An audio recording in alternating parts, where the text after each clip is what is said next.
Hoy continuamos nuestra serie en el libro de Juan, de vida o muerte. Y hoy vamos a hablar sobre un reino que va a determinar ambas.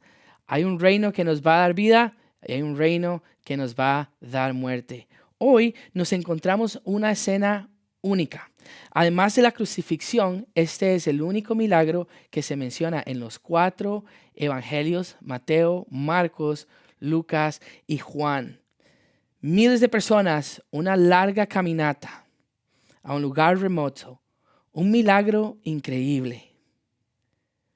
Y aún así me encanta lo que Emily Freeman dice en su libro The Next Right Thing.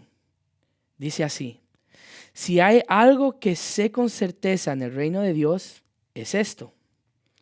Lo que a menudo pensamos saber que es, a menudo no es lo que es. Usualmente suele ser solo una parte de lo que en realidad es. Y ese es el filtro con el que los quiero invitar a que me acompañen el día de hoy a una historia digna de mencionar junto al evento que cambió la historia de la humanidad de antes de Cristo a después de Cristo. Y empezamos con un poquito de contexto. El libro de Lucas nos dice que los discípulos están volviendo de cuando Jesús los envió a predicar. Vienen a contarle a Jesús todas las historias de lo que han hecho y de lo que ha pasado. Jesús a la misma vez se ha dado cuenta de que su gran amigo y primo, Juan el Bautista, ha sido asesinado. Entonces están en la ciudad de Tiberias, en una ciudad que está bastante ocupada, y están a punto de irse a un lugar que se llama Betsaida, donde van a pasar su tiempo para ver si pueden hablar un poquito de lo que ha pasado. Eso lo queremos con nuestros amigos, ¿no? Cuando nos vemos de vuelta, queremos hablar, y si hay mucha gente, tratamos de buscar un espacio para estar con ellos. Jesús era humano y amaba a sus discípulos, a sus amigos, así que quería pasar tiempo con ellos. Ahora, antes de que empecemos en el texto que vamos a encontrar en el libro de Juan, capítulo 6, versículo 1 al 15, quiero mostrarles el lugar, quiero mostrarles la geografía y cómo es importante eso en el contexto de la historia, porque la geografía nos va a dar una idea también muy espiritual de lo que Jesús está haciendo, porque Él era intencional, las cosas no pasan por accidente. Así que los quiero llevar al mapa. Este es el área del mar de Galilea, ¿ok? Y dice la palabra, en Juan nos dice que estamos en la ciudad de Tiberias. Y eso es importante, ¿por qué? Porque en esta ciudad, la vemos, está bastante ocupada, ¿no? O sea, en la mente, en los estándares humanos, es una ciudad. Está avanzada, es como lo mejor de lo mejor. Pero sí, era una ciudad bastante ocupada. Era un puerto, estaba ahí, ¿verdad? Cerca del mar de Galilea. Pero lo interesante de acá es que vemos calles, vemos separaciones, vemos paredes, vemos también que hay, podríamos decir, clases. Okay, en esta ciudad hay lugares donde estás invitado a ir, hay lugares donde no estás invitado a ir. Right? Hay ciertos lugares, ciertas personas con las que no interactuamos de acuerdo a nuestra clase. Hay muchas limitaciones en este lugar. Una de esas limitaciones es que no podemos tener mucha gente en un mismo lugar. Entonces, en realidad, a cierto punto, la iglesia tiene un límite. No la iglesia, la ciudad, el pueblo tiene un límite. ¿Okay? Entonces, lo que Jesús va a hacer es llevarse a su gente de Tiberias y se los va a llevar a un pueblo llamado Betsaida, que les voy a enseñar en el siguiente slide. Ahí va, boom, boom, boom, boom. Está ubicado al lado noreste del mar de Galilea. Y ahí vamos a entrar, porque quiero que noten la diferencia. Vamos a ir, we're going to go right there, porque quiero que vean exactamente donde Jesús iba a llevar a sus amigos y a sus discípulos. Es exactamente lo contrario. Aquí no hay paredes, aquí no hay calles, aquí no hay clases, aquí no hay VIP, aquí no hay nada de eso. Simplemente es un espacio abierto, rural. Cualquier persona que ve eso dice, no tiene ningún propósito, es simplemente un campo abierto. Pero ahí donde Jesús se los va a llevar para tener un tiempo con ellos. Y más adelante eso va a venir en la historia. Así que quédense conmigo. Vamos a empezar a leer el milagro de los panes y los peces, porque el día de hoy vamos a hablar de un reino al revés. Vamos a ver a Jesús caminando con estas personas, viendo cómo ellos perciben el reino, cómo ellos perciben el rey que quieren.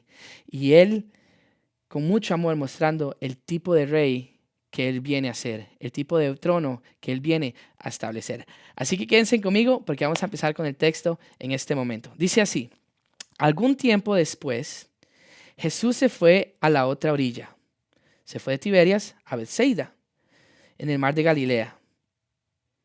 Y mucha gente lo seguía, porque veían las señales milagrosas que hacía en los enfermos. Y hoy en día mucha gente sigue a Jesús por lo que puede hacer. No somos muy diferentes en aquel tiempo, ¿no? La gente seguía a Jesús porque estaba haciendo milagros, o quizá porque había cosas que ellos querían que Él hiciera por ellos, y simplemente lo seguían. No en realidad porque lo veían como un rey, en realidad mucha gente lo veía como un profeta, ¿right? Pero mucha gente lo seguía. Y esta ciudad estaba un poquito pequeña para la cantidad de gente que los estaba siguiendo. Entonces, versículo 3. Subió Jesús a una colina y se sentó con sus discípulos en Bethsaida. Faltaba muy poco para la fiesta judía de la Pascua. Entonces había mucha gente viajando para venir a celebrar en Jerusalén. Y dice en Mateo que la gente lo vio salir en la barca y lo siguieron. Entonces lo que pasó, quiero enseñarles otra vez lo que pasa acá en este mapa. Ellos estaban aquí con Jesús y ellos decidieron irse en una barca al otro lado, pero hubo gente que lo vio y dijo, ahí va Jesús, va al otro lado, y lo siguieron. Entonces se fueron por acá, pasaron por esta ciudad probablemente, continuaron, right, siguieron pasando hasta que llegaron a este lugar. Y como era el tiempo de la Pascua, había muchos viajeros. Imagínate, cuando empiezas a ver mucha gente moviéndose en una dirección, uno empieza a preguntar, hey, ¿qué pasa? ¿A dónde vas? Right? Entonces, cuando eso se preguntaba, la gente decía, hey, vamos, seguime, vamos a ir a ver a Jesús, está al otro lado del lago, tienes que venir a seguirnos. Y se empezaron a unir más y más y más y más y más gente, hasta que cuando Jesús llegó al otro lado, Él los vio y tuvo compasión de ellos. Dice, porque parecían ovejas sin pastor. Pero continuamos acá. Dice, cuando Jesús alzó la vista y vio una gran multitud que venía hacia Él, le dijo a Felipe, ¿dónde vamos a comprar pan para que esta gente coma? Era una invitación a ser parte de lo que Jesús estaba a punto de hacer. Claro, esto lo dijo solo para ponerlo a prueba, porque Él ya sabía lo que iba a hacer. Ni con el salario de 8 meses podríamos comprar suficiente pan para darle un pedazo a cada uno, respondió Felipe. Y eso es lo que nos pasa a nosotros. Cuando nosotros respondemos con nuestros dones y con nuestros talentos, esa es la forma en que respondemos. Es imposible. No se puede hacer. Incluso cuando Dios nos pide que hagamos algo en obediencia, decimos, no, Señor, eso es imposible.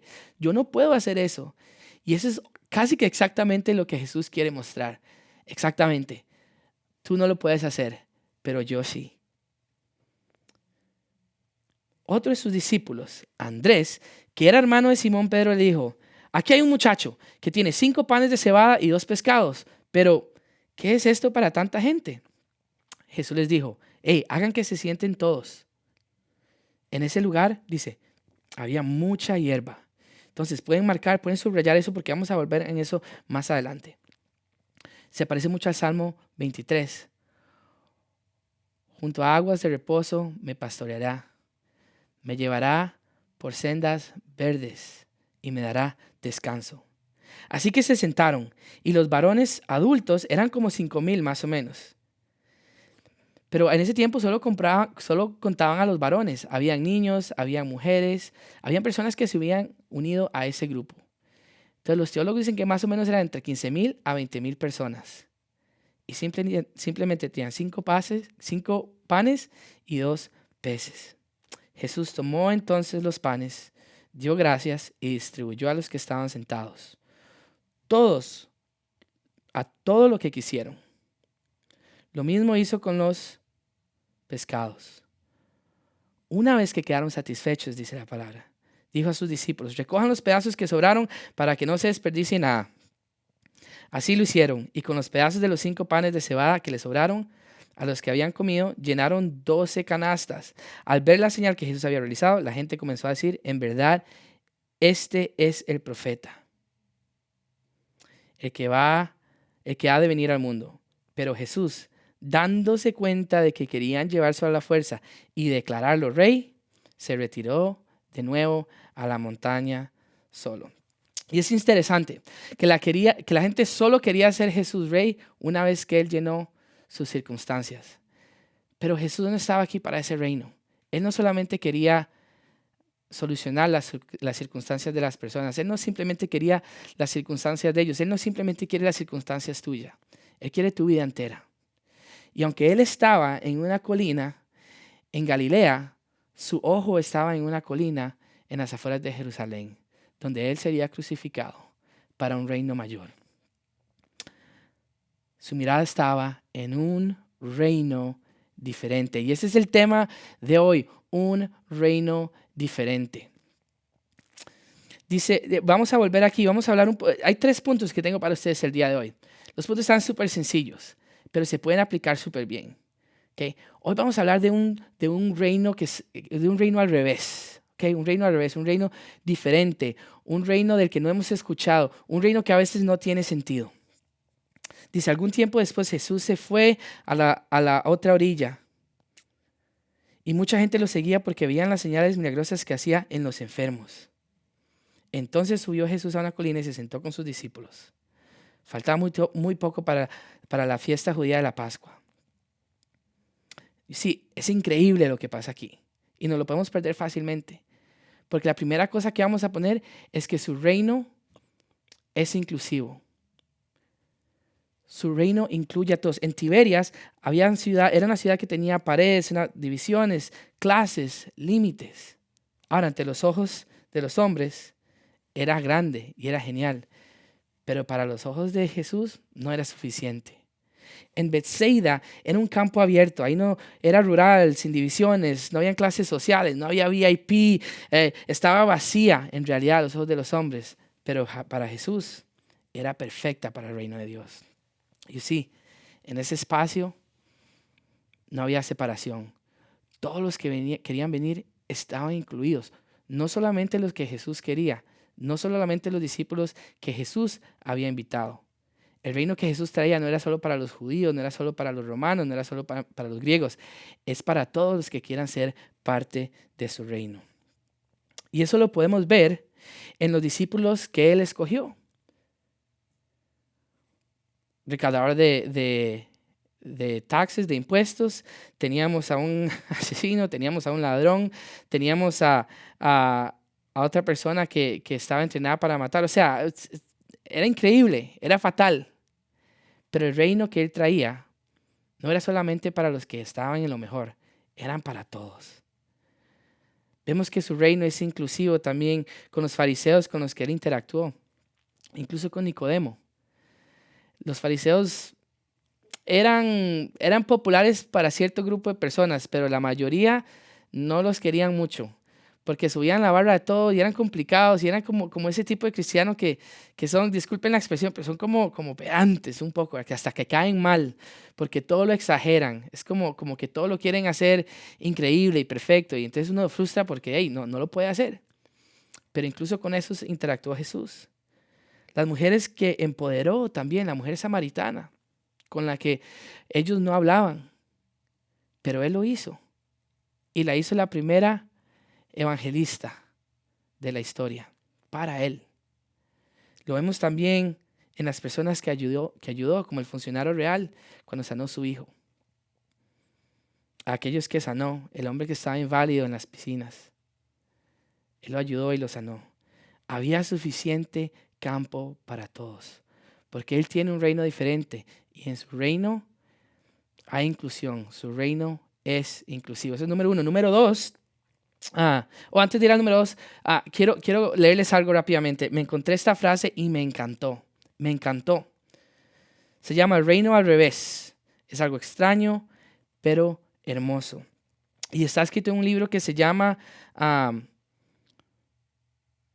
Incluyendo la cultura sin perder el evangelio. Eso dice. Pero dice así, es increíble. Es la idea de un reino diferente, de un reino que no tiene a veces mucho sentido, pero es hermoso. Dice así, el reino de Dios pone patas arriba la narrativa darwinista de la supervivencia del más apto. Darwin lo que dice, el más fuerte, el más grande, el más apto es el que sobrevive. El débil no va a sobrevivir. Right? Esa es la teoría darwinista. Pero el reino de Dios pone eso patas para arriba. Cuando la iglesia honra y cuida a los vulnerables entre nosotros, no estamos mostrando caridad, dice. Simplemente estamos reconociendo la forma en que el mundo realmente funciona, al menos a largo plazo. Continúa.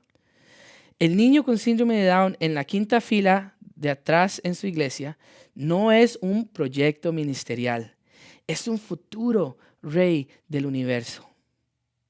La mujer inmigrante que limpia los baños todos los días con las manos y las rodillas y apenas puede hablar suficiente inglés para cantar con nosotros los coros de la iglesia. No son un problema que debe resolverse. Ella es una futura reina del cosmos, una coheredera con Cristo. El primer paso para la influencia cultural no es contextualizar el presente, no es ver el presente, sino es contextualizar el futuro. Y el futuro es terriblemente extraño, incluso para nosotros. Esa frase lo que quiere decir es sencillo para nosotros ver lo obvio y creer que las cosas funcionan así. Pero hay un futuro que se nos promete y ese futuro es diferente. No es como nada lo que hemos visto, en donde no hay dolor, en donde no va a haber falta, en donde no va a haber mentira, en donde no va a haber engaño. Ese va a ser un reino increíble. Y ese es el reino que se nos está prometiendo. Pero es algo extraño. Pero este es un reino diferente, en el cual Él incluye a todos, al fuerte, al débil, al sabio, al no tan sabio. Pero hay espacio para todos. Número 1, su reino es inclusivo. Número 2, su reino es extraordinario. Cuando dice, Jesús alzó la vista y vio una gran multitud que venía hacia él, dijo a Felipe, ¿dónde vamos a comprar pan para que esta gente coma? Ahí está la necesidad. Y Felipe dice, ni con el salario, ahora hay un dinero, un asunto de dinero, un problema de dinero. De 8 meses podríamos comprar suficiente pan, sustento. Okay, entonces tenemos una necesidad, tenemos un problema de dinero y no tenemos suficiente sustento. Para darle un pedazo a cada uno, respondió Felipe.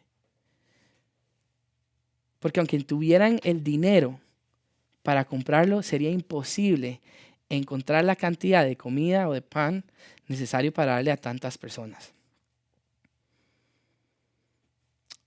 Aquí hay un muchacho que tiene 5 panes de cebada y 2 pescados, pero ¿qué es esto para tanta gente? Ahora tenemos la lógica. Okay. Todo en este reino, en el reino que nosotros conocemos, son un montón de peros. Pero ¿qué hacemos con la necesidad? ¿Pero qué hacemos con el dinero? ¿Pero qué hacemos con la falta de sustento? ¿Pero qué hacemos con la lógica? No tiene sentido. Sí, un reino ordinario está limitado por esas cosas. Pero su reino sobrepasa la necesidad. Su reino sobrepasa el dinero. Su reino sobrepasa la falta de producto, la falta de sustento, la falta de materiales, la falta de cosas necesarias para que las cosas pasen. Su reino sobrepasa la lógica. Zacarías 4:6 de hecho dice, no será por la fuerza ni por ningún poder, sino por mi espíritu, dice el Señor. Su reino es inclusivo. Su reino es extraordinario, en que su reino sobrepasa la necesidad, sobrepasa el dinero, sobrepasa el sustento, sobrepasa la lógica. Y también contradice directamente la definición de éxito de este mundo y prueba ser completamente acertada. Por ejemplo, celebra el servir sobre el liderar. Dice en Mateo 9:35, Jesús se sentó y llamó a los 12 discípulos y dijo, ¿quién quiere ser el primero? Debe tomar el último lugar y ser el sirviente de todos los demás. Número 2, celebra la generosidad sobre la riqueza. Dice, en todo os he enseñado que, trabajando así, se debe ayudar a los necesitados y recordar las palabras del Señor Jesús que dijo, más bienaventurado es dar que recibir. Entonces, su reino es extraordinario. Contradice lo que este mundo dice que el éxito es y lo hace a través del servicio, no el liderazgo, a través de la generosidad, no de la riqueza, a través de la humildad y no la prepotencia. Mateo 23, 11, versículo 12 dice, el más importante entre ustedes será siervo de los demás, porque el que a sí mismo se enaltece será humillado, y el que se humilla será enaltecido. Su reino es inclusivo, su reino es extraordinario, y su reino, número 3, su reino hace posible lo imposible. Versículo 10 dice, hagan que se sienten todos, ordenó Jesús. En este lugar había mucha hierba, nos dice la palabra. Y me encanta cuando leemos el Salmo 23, porque nos da una idea de eso. Así que se sentaron. Dice, junto a aguas de reposo me pastorearás, confortarás mi alma. Y los varones adultos, que eran como 5,000, se sentaron. Jesús tomó los panes y dio gracias y distribuyó a los que estaban sentados todo lo que quisieron. Lo mismo hizo con los pescados. Y me acuerdo de Salmo 23 otra vez que dice, aderezas mesa delante de mí en presencia de mis enemigos. Dice, mi copa está rebosando. Y así lo hicieron. Si hoy tienes una circunstancia imposible en tu vida, te invito a que dejes que el Rey tome control. Invita a su reino en tu vida. Sí, es sencillo a este punto. Podemos hablar, por ejemplo, de Moisés, ¿verdad? Moisés, cuando estaba en el desierto, pudo traer maná para su pueblo, pero el maná solamente duraba un día. Jesús alimentó a esta gente, no solo un poquito, sino en abundancia. El reino de Dios es mejor que el reino de Moisés. El reino de Dios era mejor que el reino de Egipto. Podemos hablar de Moisés otra vez, el profeta, que Dios parte de los mares y Moisés camina por en medio de las aguas. Algo impresionante, increíble. Pero Jesús camina sobre las aguas. El reino de Dios es mejor que el reino de Moisés. Él es el mejor profeta. O podemos hablar esto es interesantísimo. Cuando Moisés le dice a Jesús, ¿y qué voy a hacer? ¿Cómo lo voy a hacer? Dios le dice, bueno, ¿qué tienes en la mano? Y le dice, bueno, tengo un bastón. Después usa ese bastón, lo vas a tirar y se va a convertir en una culebra y después lo puedes agarrar otra vez y ya va a ser un bastón de nuevo. En este caso, Jesús pregunta, ¿qué tenemos? ¿Qué está en nuestras manos? Y el muchachito que está ahí, aquí está panes y aquí hay peces. Tan impresionante como lo fue el bastón convirtiéndose en serpiente, aún más fue tomar 5 panes y 2 peces y alimentar a más de 20,000 personas. Y sí, sin duda alguna, Jesús toma el reino que le querían ofrecer y lo voltea. Dice que cuando en el versículo 13 dice, y así lo hicieron y recogieron todos los pedazos y todo al final y todo el dinero. Y dice al final del pasaje, al ver la señal que Jesús había realizado, la gente comenzó a decir, en verdad este es el profeta, el que ha de venir al mundo. Pero Jesús, dándose cuenta que querían llevárselo a la fuerza y declararlo rey, se retiró de nuevo a la montaña solo. Es impresionante. Sin duda alguna, Jesús toma el reino que le habían ofrecido y lo voltea boca abajo para aunque estaba en una colina en Galilea, él estaba enfocado en la colina en Jerusalén donde iba a ser crucificado. ¿Por qué?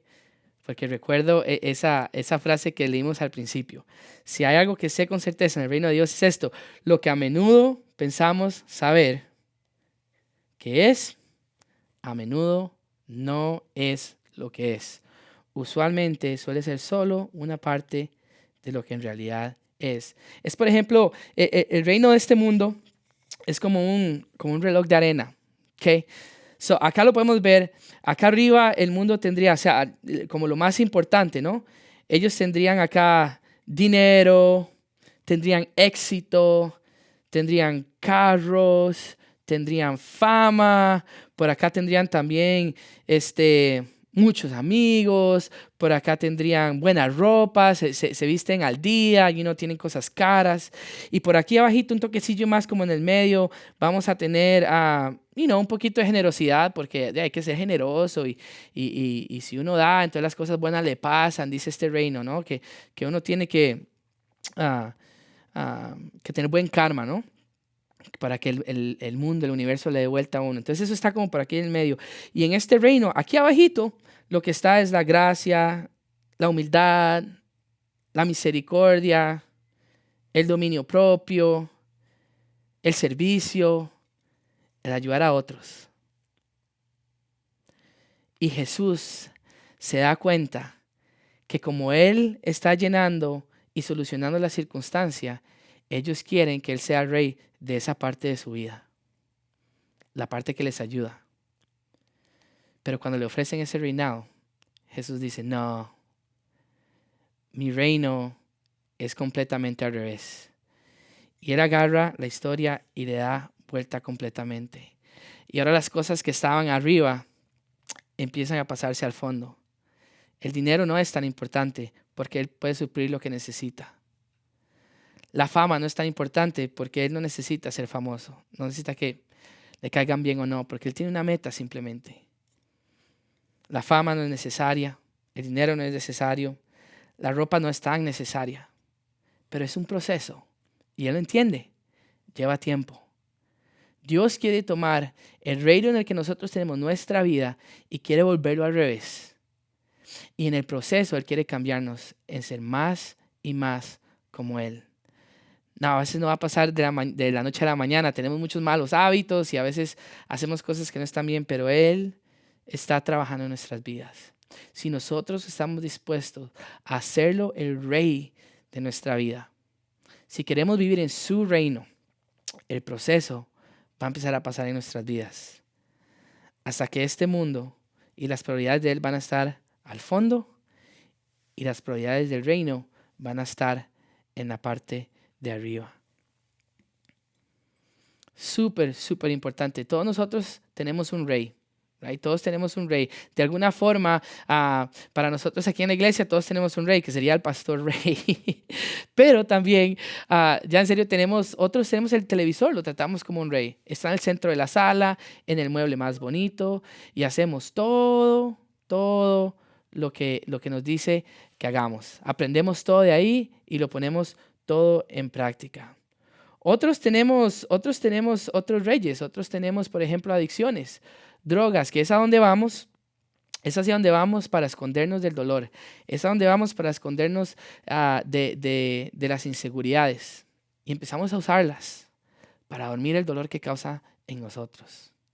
Para otros, los reyes son una relación, un rey que tienen puede ser una mala relación o una relación a la que vamos siempre, en vez de ir a Jesús.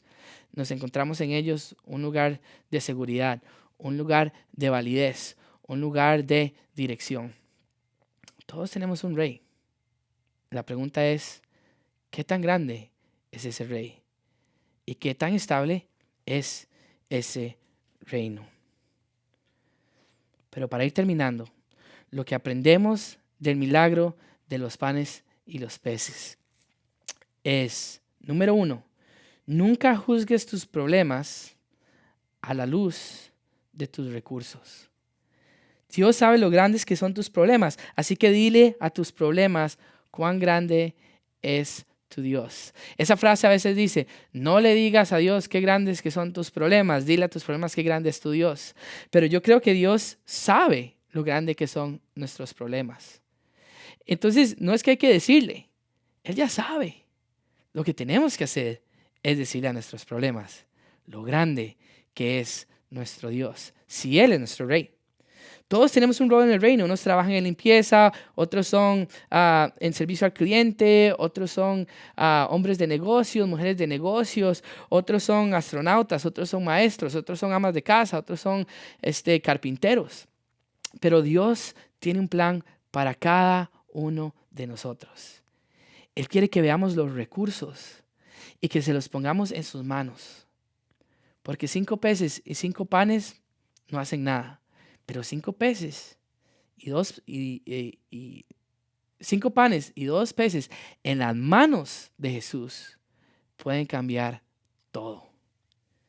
Si sientes que tus resultados son pobres, quizás sea porque tu Dios es pequeño. Entrégale tu tiempo, tus regalos y tus talentos a Dios para ver qué es lo que Él puede hacer. Porque va a agarrar ese reino en el que has estado viviendo con todos esos reyes que no merecen la honra y le va a dar vuelta. ¡Pum! Y te va a dar una vida nueva. Simplemente tienes que invitarlo a tu tiempo, tus talentos y tus dones. Lo que aprendemos del milagro de los panes y peces es nunca juzgar nuestros problemas a la luz de nuestros recursos. Pero también, número 2, nos enseña que tenemos que ubicarnos de tal forma que Dios pueda usarnos para algo grande.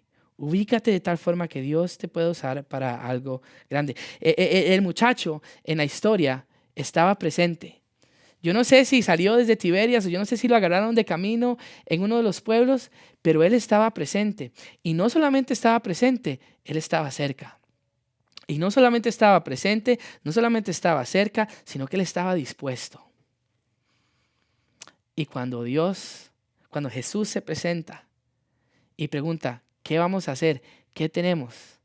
Ese muchacho está dispuesto a dar todo lo que tiene. Habían 5,000 hombres ahí y solo el muchacho es mencionado porque no solo estaba ahí, sino que también estaba preparado. Lo que aprendemos del milagro de los panes y los peces es, número 1, nunca juzgues tu problema a la luz de los recursos. Número 2, ubícate de tal forma que Dios te pueda usar para algo grande. Y número 3, acepta la invitación de Dios para participar en algo grande. Acepta la invitación de Dios para participar en su reino. Acepta la invitación de Dios para participar en tu vida. Dios quiere hacer cosas increíbles con tu vida, con tu familia, con tus finanzas, con tu trabajo, con tu matrimonio, con tus hijos, con tus amigos, con las cosas que tienes, cosas aún mayores de las que está haciendo hoy en tu vida. Y si esas cosas no están pasando, Él quiere comenzar a hacerlas. Termino con esto. El rico, hay una historia en la Biblia donde el rico trae un montón de ofrenda al templo y lo pone ahí. Y el hombre está orgulloso porque trajo su dinero y tiene influencia y lo trajo ahí. Pero estoy viendo una viuda que no tenía mucho. Y como ofrenda dio todo lo que tenía. Si no es un asunto material, mayor fue lo que dio la viuda, porque era todo lo que tenía, que lo que dio el rico, que era lo que le sobraba. La riqueza no está mal. Las riquezas son una bendición cuando están en las manos de Dios. Jesús terminó y empezó su reino crucificado en una cruz romana, la cual muchos consideraron como un fallo. Al final de su vida, sus seguidores no estaban ahí, no habían miles de personas. Fue sentenciado a morir al peor tipo de muerte. Además de su mamá y un amigo y una seguidora, era todo lo que tenía. Hubiera sido considerado un fallo. Pero él fue exaltado. Y ahora, para volarle la mente aún más a uno, el ladrón en la cruz, que no fue a la sinagoga, que no fue a la reunión de los domingos, que no hizo catequismo, que no fue al grupo de jóvenes, que no fue a seminario, que no se bautizó, y aún así, esto es lo hermoso del reino.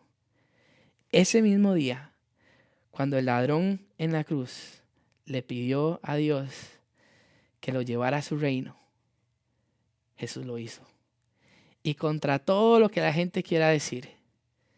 Por eso es que el reino de Dios es hermoso. Porque Él toma todo lo que sabemos, todo lo que hemos hecho, todo lo que queremos que no va a funcionar. Y Él dice, si lo pones en mis manos, yo estoy dispuesto a invitarte a mi reino. Que aunque parezca loco, aunque parezca imposible, te va a hacer lograr grandes cosas. Porque con tu tiempo, con tus talentos, con tus regalos, con tus tesoros, Yo puedo hacer cosas increíbles. Así que termino con esto, iglesia. Quizá haya muchos de nosotros que hemos estado tratando de caminar en este reino. Y a veces llamamos a otras cosas nuestro rey. Y esta historia nos recuerda que somos parte de un reino que es diferente, que incluye a personas. Tenemos que amar a todas las personas, tenemos que servir a todas las personas, tenemos que incluir a nuestro vecino, tenemos que incluir a nuestros amigos, tenemos que incluir a nuestra comunidad, tenemos que incluir a nuestra ciudad, tenemos que incluir a nuestro estado, tenemos que incluir a nuestro país, porque el Señor está invitándonos a todos a venir y Él tiene un espacio para todos nosotros. Su reino es inclusivo.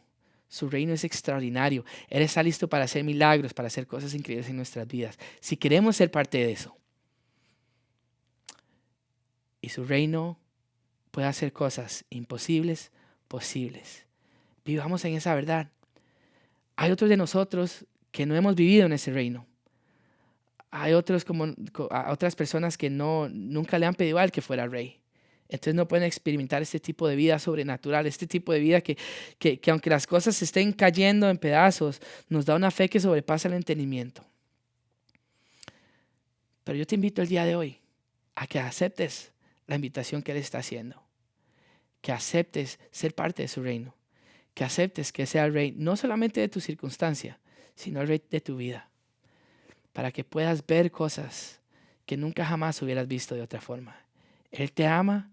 Él te quiere, Él quiere estar contigo. Y en esta historia, hace casi 2000 años, Él lo demuestra. Está dispuesto a salir de donde están los límites, de donde están las paredes, de donde están las clases sociales, de donde hay división, para ir a un lugar donde no hay nada de eso, donde puedes ser invitado, donde puedes ser aceptado, donde puedes ser cambiado, donde Él va a llenar tu necesidad, donde Él va a cambiar la circunstancia, pero donde quiere que lo hagas rey. Y no rey de este mundo, sino rey eternamente. Terminamos con esta oración. Señor, yo oro por aquellos que hemos estado en tu reino, Padre. Y hemos estado atrapados en esa ciudad como Tiberias, en paredes. Hemos estado atrapados en las 4 paredes del edificio. Viniendo a adorar, viniendo a escuchar, tomar las notas, pero vamos a la casa y no hacemos nada más. Señor, algunos de nosotros hemos caído en religiosismo, donde nada más marcamos la cajita. Señor, te pido que nos ayudes a buscarte y a ver hacia dónde vas e ir a encontrarte si es necesario, porque sabemos que contigo cosas grandes pasan. Y para los que no estamos contigo, Señor, los que no te hemos conocido, los que no te hemos hecho rey, los que no sabemos lo que es ser amado, los que no sabemos lo que es ser aceptado, los que no sabemos lo que es ser integrados, los que no sabemos lo que es vivir en fe, Padre. Queremos hacerte rey de nuestra vida. Te invitamos, Señor, en nuestro corazón. Sabemos que sin ti no lo podemos hacer. Ya lo hemos tratado. Pero queremos tratar una vez más. Quizá venimos pensando que este es nuestro último servicio. Quizás sea el último mensaje que escuchamos. Pero queremos tratar algo diferente. Lejos de las drogas, lejos del televisor, lejos de los libros de ayuda propia que dicen que sí podemos, que sí se puede, pero ya hemos probado que no. Que necesitamos un milagro, algo extraordinario. Te entregamos nuestro corazón, Señor. Sé rey de nosotros para que podamos vivir una vida en abundancia. En el nombre de Jesús. Amén. Los motivo a que encuentren 3 cosas que aprendieron de este mensaje y que las pongan en práctica, porque hay vida en poner las cosas en práctica. Y el reino de Dios no es vago, el reino de Dios no está estancado, está constantemente moviéndose. Y si les da nervios, excelente, porque entre más menguemos nosotros, entre menos seamos nosotros, más oportunidad tiene Cristo para establecerse en nuestras vidas y que otros lo puedan ver y acercarse a Él. Gracias por estar con nosotros. No se pierdan este mensaje, no se pierdan el servicio si pueden venir el fin de semana. Vamos a estar celebrando la Pascua pronto juntos, así que esperen eso también. Gracias por estar con nosotros, gracias por seguirnos en línea también en los barriles. Un saludo a todos, los queremos mucho, los extrañamos, esperamos que los podamos ver pronto y son parte de nuestra familia. Nos vemos la próxima.